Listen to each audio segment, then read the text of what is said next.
Hi, this is Tara, and this is Sopita Sounds.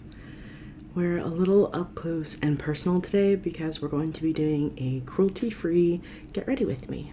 This was requested kind of in a comment, so shout out to the sweetie pie who asked me to do a video on this. Disclaimer, if any of these brands are no longer cruelty-free, I'm mistaken in that they're cruelty-free, or anything else, please be kind to me in the comments. I'd love to be re-informed, but if you're not nice, I don't want to talk. I'm getting ready later in the day today. I don't wear makeup every day. I am very happy existing in the world without it, but I love to do it for fun, love to do it for filming, and I am planning on filming some short form content later, so I thought I might as well do some makeup now before my errands and enjoy the process. This is my makeup bag right now. My best friend gave it to me as a gift for being her person of honor at her wedding. It says my name on it. It's in my favorite color. I love baby blue. And it does hold my everyday makeup pretty well, so this keeps me from going a little too bonkers in what I'm using every day. I do have other makeup in my bedroom, and I actually think we should do like a makeup decluttering video sometime, because I think that would be helpful for me, and also some nice sounds from all of the makeup products. So we're going to use what's in this little bag today.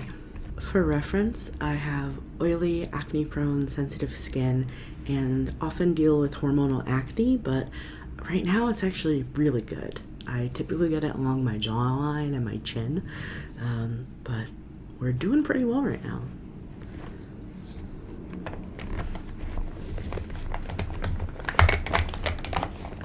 I am also a pretty sweaty person, so I always make sure to start with primer. But before the primer, I already have on hypochlorous acid, vitamin C, a gentle moisturizer, and sunscreen. So I am skincare prep done. I've been using this Fenty, what is it called? Grip Trip primer. It is supposed to be mattifying and blurring. I don't actually think this is very mattifying on me. Maybe for some, but for me, I've definitely used more mattifying primers.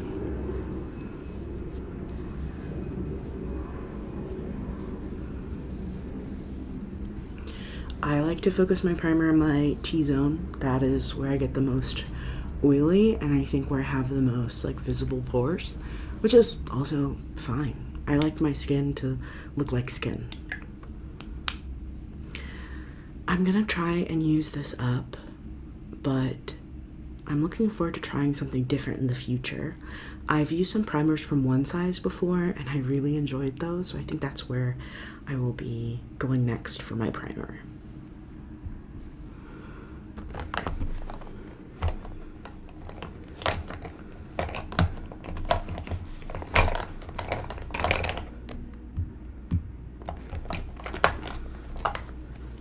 Since I'm filming later, I'm gonna add a little more coverage to my look, but if I was just going out and I wanted a little something, I might just do concealer. I don't know how helpful it will be to show you the packaging because the labeling is all rubbed off, but this is the ColourPop Pretty Fresh Concealer. I think my shade is probably a little too light right now for summer, but this is my favorite concealer. Again, I have really oily skin, and anything too mattifying either like looks chalky on me, and anything too dewy will obviously just like break apart and smear away. Something about this formula is somewhere in between. It still looks like skin after it's blended out, and the coverage is like medium, I would say.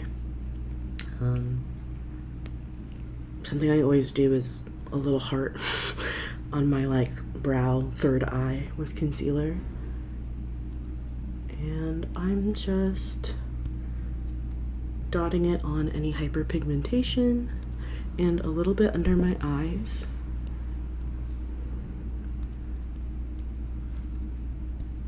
I figured we should probably talk about, like, I don't know, my relationship with makeup or with beauty stuff in general. I'm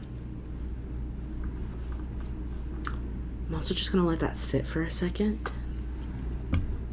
The next thing I'm going to do is dot some of this Milani Conceal and Perfect foundation on. This is really beautiful on the skin. Also keeps the skin looking like skin, but offering some coverage. I think it's touted as full coverage. I would argue this is a pretty good medium. It says medium to full. It's also long wear. It says it's a sweat-proof formula. I would have to agree. It will definitely transfer. Like if you rubbed your face or something while it was sweaty, it might transfer. But sweat is not disrupting this. This is good stuff. So I've just put a couple tiny dots on my cheeks of that. The cheeks tend to be the area that eats away the foundation for me the most. So I'm going to concentrate that coverage there. And I'm going to blend out my concealer with this flat top brush. It's a double-ended brush from It Cosmetics. I've had for 10 years easily. So my relationship with beauty and makeup. Oh my gosh. There is a trash can outside, a trash truck going bonkers. I used to write a beauty blog in the 2010s, and blogging culture was really popular at the time. It's kind of having a resurgence with things like Substack, but I loved it so much, and at the time was also pretty successful at it. I had a small but mighty following, and I used to post reviews from the perspective of someone, I'm a Latinx person, and I have like a more medium skin tone, and at the time the beauty landscape was very white, and so a lot of testimonials, reviews, like in-depth blog posts were done by people with skin tones much lighter than me. And so I realized, okay, I have really oily skin, I'm brown, there's gotta be people out there like me that are looking for the same information I am and not finding it. And so I started to blog.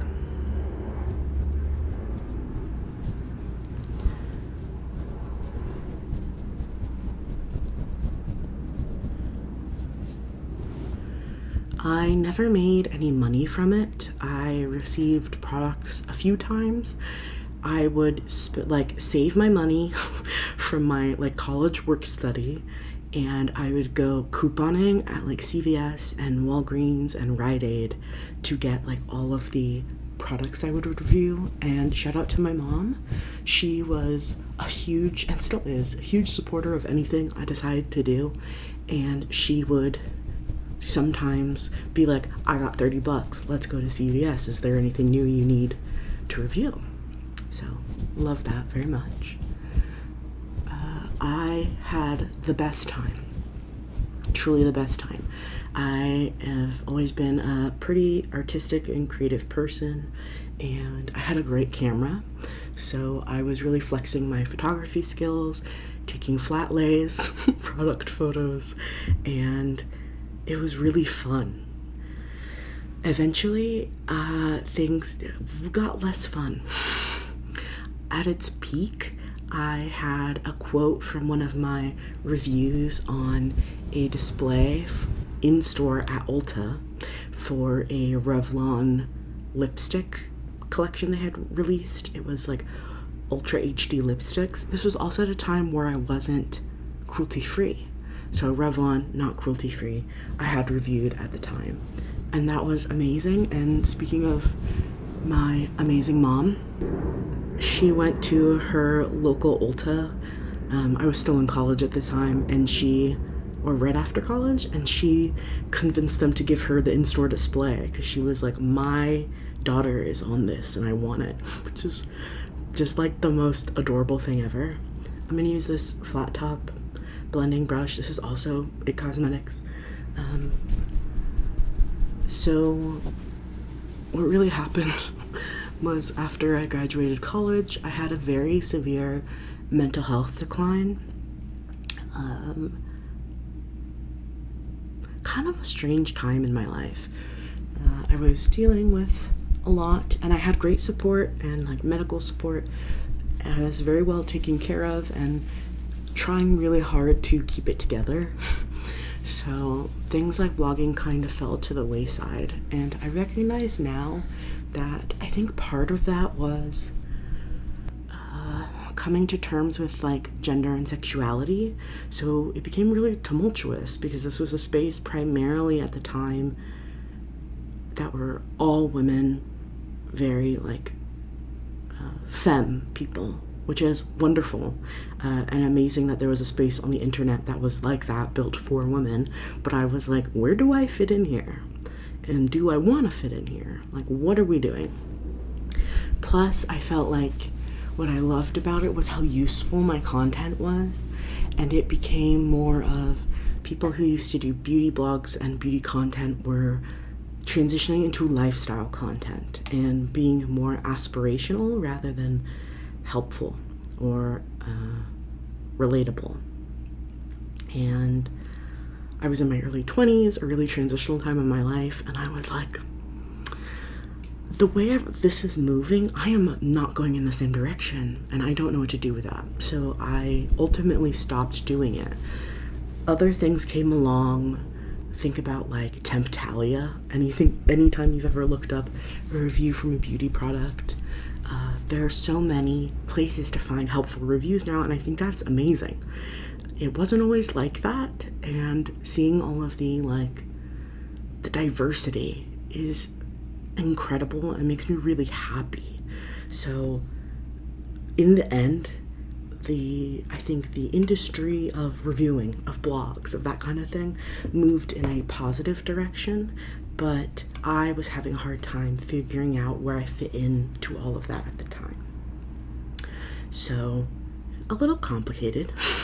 A little complicated for sure.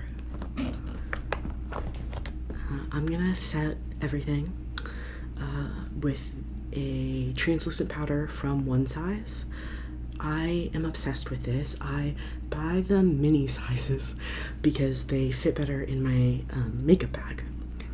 If I didn't use a makeup bag so often, the large size would be fine, but it is huge. You get a lot of product, and I love the product.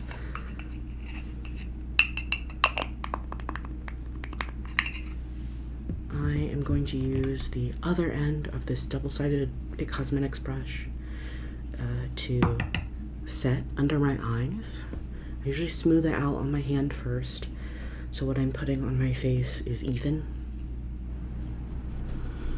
That's the other thing. There's all this knowledge I have about beauty and skincare I don't get to use anymore, besides obviously on myself. But I love that everyone kind of has way more knowledge about beauty and skincare, what they're getting into, what they're looking for. People have more of an opinion rather than like, I just pick up whatever mascara I see first at the drugstore. I think that's more common for people to have more information, since we have more information available online. And I think that's really cool. I also think it should be a positive challenge to the industry, to the beauty industry. I've never worked in development of makeup or skincare or anything like that, but because it's all rooted in, I don't know, beauty ideals, capitalism, the whole lot. Things are nasty and not always made with the consumer in mind for real, rather than what will make us money, save some dollars, whatever. So, I don't know. Beauty industry stuff is complicated and strange, but in the bigger picture, I'm thankful that more people have more information about what makes them feel good, what they need when it comes to the way they're spending their money, and I don't know, they get to be themselves and express themselves more, so that makes me pumped.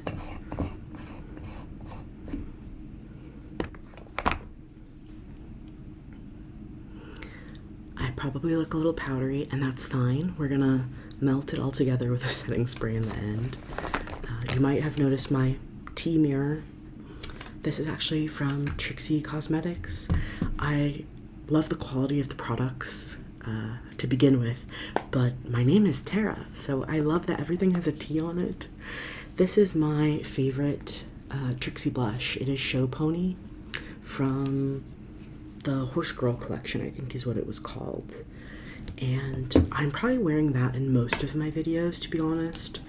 It's my favorite spring-summer shade, and it is so pigmented. It is so powerful. So I do have to be a little careful.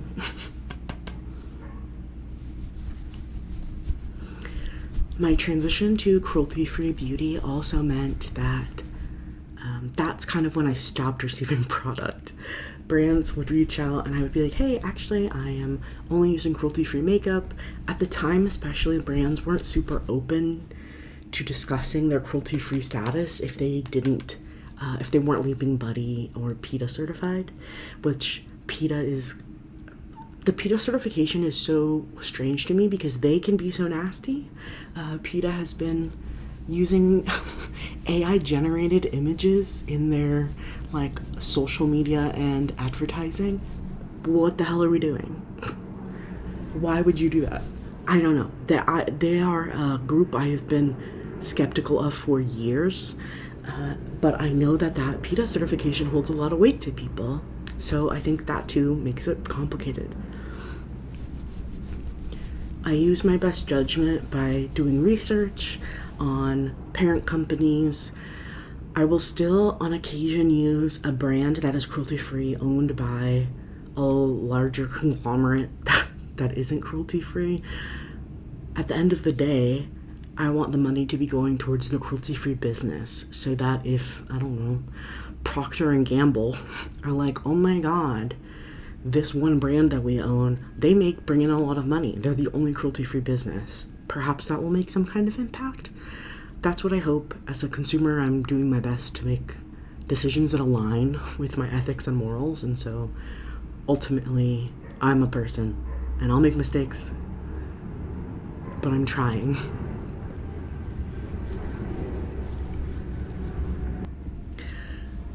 I like my blush kind of at my temples and then moving inward a little bit towards under my eye. I always think about it like a sunburn.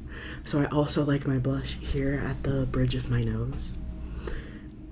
This is interesting too. This is the oldest makeup brush I own. This is an Eco Tools blush brush, and as a testament to if you take care of your things, they will last. I think this is 18 years old. My favorite blush brush. She goes hard. She works every day. I barely ever buy new brushes. I have a core collection of brushes that do what they need to do, and I wash and take care of them, and they take care of me.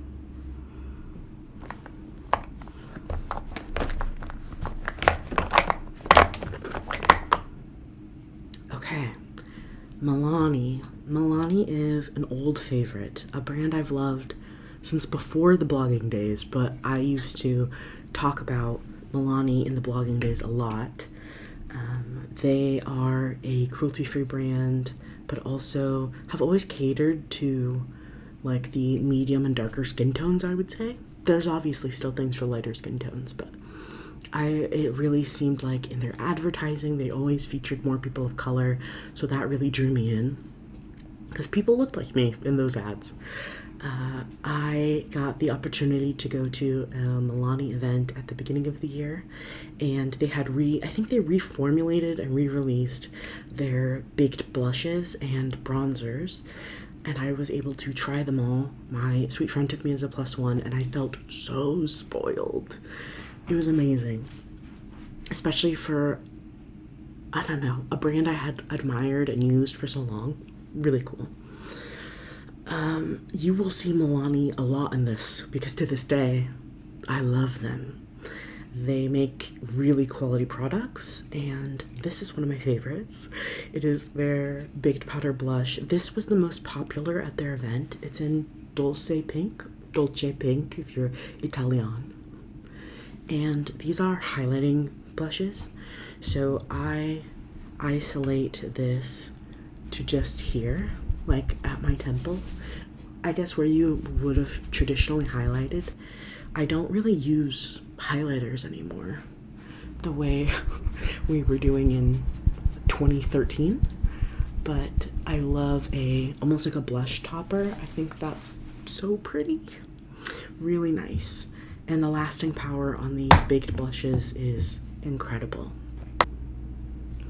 It might look like a lot of blush, but honestly, with my hair being the length it is and kind of in my face, I feel like visually it makes sense when I'm dressed. Plus, I just like a lot of blush.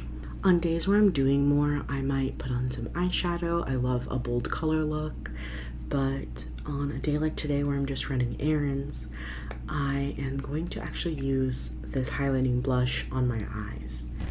I love the look of soft pink on the eyes, and also, I don't know, we're just running errands, filming some short videos later. Nothing big. If I was using colored shadow, I would probably use an eyeshadow primer first because I oily lids, but this is not so serious. So I'm just using a fluffy brush, this guy's at Cosmetics too, and I'm just going in. It's not that deep. On a different, more involved day, I might also put on some bronzer or a little contour, but I'm not feeling it today. Just a little blush I think will do. Yeah, that's really subtle. It's a little shimmer, a little color. Kind of ties it in, makes it look very like monochromatic. And it's an easy way to make it look a little more put together without doing a whole bunch. Okay, last few steps. I am a big tinted brow gel person, and I'm trying this one out from CoverGirl. It is the, what is it? Clean Fresh Brow, and mine is in dark brown. This says that it's a gel wax formula. Upon opening it, it was very wet. Like an amount that I was scared to put in my eyebrows. I think it's dried out a tiny bit. I've had it for a couple weeks, and I like it. I do like it. I, obviously, being in my blogger era in the 2010s, I was Anastasia Dip Brow. I was Brow Wiz. I was, actually my favorite eyebrow era was back when I still used MAC. I used their shadow in the shade Mystery on an angled brush as like an eyebrow powder. I loved the way my brows looked when I used that. I would honestly go back to a powdered eyebrow option for like days where I wanted to put in a little more effort, but I have generally pretty full brows. They used to be fuller, and I don't get them waxed or threaded anymore. I kind of think I should. I think it would be a nice self-care element, but I am in my financial literacy and awareness era. So that means I'm trying to minimize my spending as much as possible, and I'm not really spending on brow stuff right now besides brow gel every once in a while. Just adds a little color, a little shape and hold, and it's not flaky or anything, so I think they look fine, serviceable. Those are eyebrows, it's okay. Okay, so now is normally when I set my makeup, my base makeup. I use tubing mascara, so I don't want to add any moisture after I've done my mascara. I am currently using the Milani Make It Last matte. I do like the Milani setting spray in general. It's the first time I'm using the matte one. I really love the Scandinavia setting sprays, especially the, what's it called? The bridal one. Oh my gosh. Makes your skin look baby cherubic soft and makes your makeup last forever. But it does nothing really to control my oil, and I'm oily as hell. I need to try the oil control one from Scandinavia. I haven't tried that one yet, but the Milani matte one has great reviews, and I used it yesterday for the first time, and I think it definitely reduced the amount of oils that came through at the end of the day. I still blotted halfway through the day, but that being said, it was like 90 degrees. So I think it did a pretty good job for what it was up against, you know? Just gonna lift my bangs.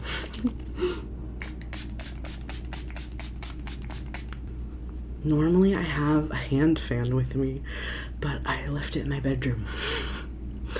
So we're just gonna have to make do. Okay, obviously, because I'm devoted to my bangs, we're gonna have to fix that. My bangs cooperate so much better when it's not 1,000 degrees out. I have wavy hair, and they are temperamental for sure.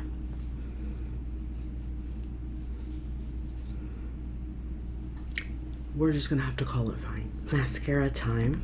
I 100% of the time that I wear mascara curl my eyelashes. These are Tweezerman eyelash curlers. I've had these for 10 years or more. I just replaced the little pad. They are perfect for my eye shape, so you don't have to break the bank. They work great. And I always press at the base of my lashes first, and then wiggle up and turn the eyelash curler up. This turns your eyelashes, like gives them a curve and a curl that my eyelashes do not normally have. And I just pump 5 to 10 times and then go in with my mascara. I was having a lot of smudging mascara problems. I think it's partially because of the oily skin, but I think my eyelids have gotten oilier the older I've gotten. And so I didn't know what to do, and then my best friend was like, hey, you silly clown, use tubing mascara. And she was right. I had heard of tubing mascara, but it was never something on my radar for me to use. I used to use a lot of CoverGirl, basically anything CoverGirl Lash Blast in waterproof. But that stopped working for me.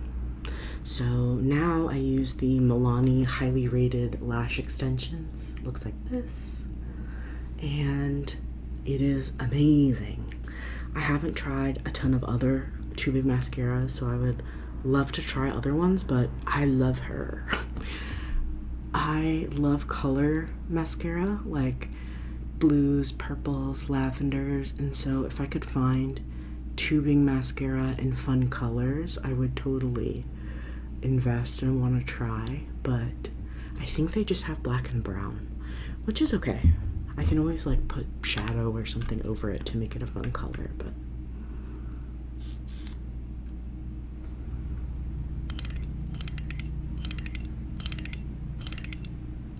and what's great is with the tubing mascara, you can do your lower lashes without it smudging everywhere.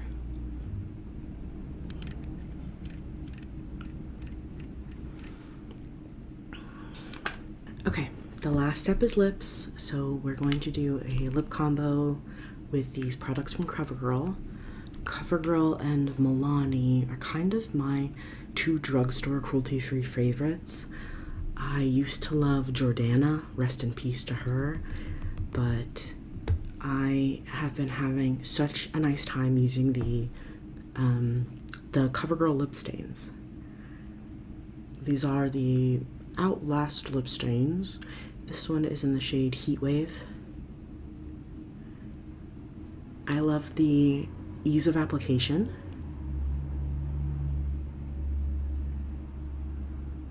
And I would say the lasting power is pretty good. I usually do not have to touch up, even though I bring it with me anyways. And I will reapply gloss maybe if I'm in a gloss mood, but the stains do well on their own and they're great lip liners.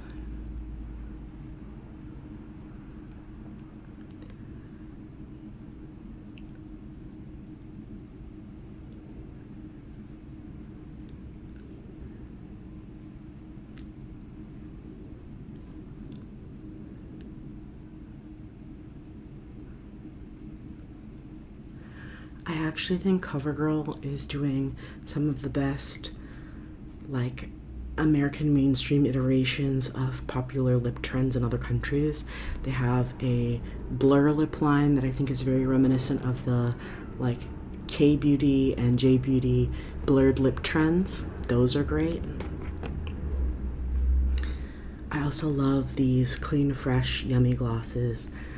These are so comfortable and have a very like nostalgic feel when applying them.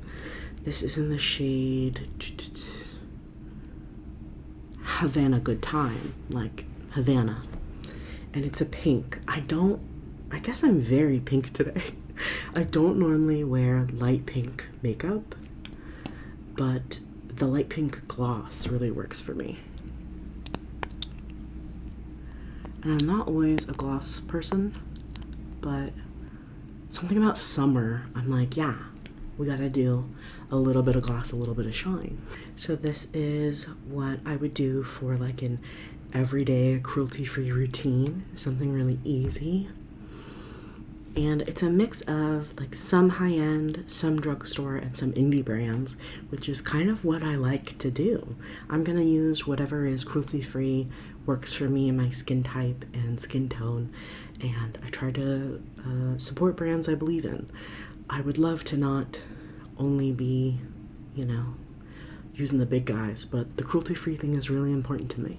If you have any cruelty-free makeup recommendations, I would love to hear them, especially because I don't know, I feel like I'm diving back into beauty a little more. I'm willing to spend a little to have a little more fun with my look creatively. My friends and I talk about it like you are customizing your character. And that takes some of the pressure off of like, I have to look perfect or present a certain way, to just be like, how would I customize my character today? And it's been helping me look forward to taking care of myself and being creative. And I really want to do that more with eyeshadow. I haven't done that in a long time. So I'm trying to branch out a little more. And I definitely need to declutter what I have. A bunch of it is expired and doesn't work well anymore, so I'll need to thoughtfully replace some of it. You don't have to be that close to my face anymore. Thank you so much for stopping by, hanging out with me, being so kind to me and each other. I hope you're resting well. Whoa, I hope you're resting well. And I'll catch you next time.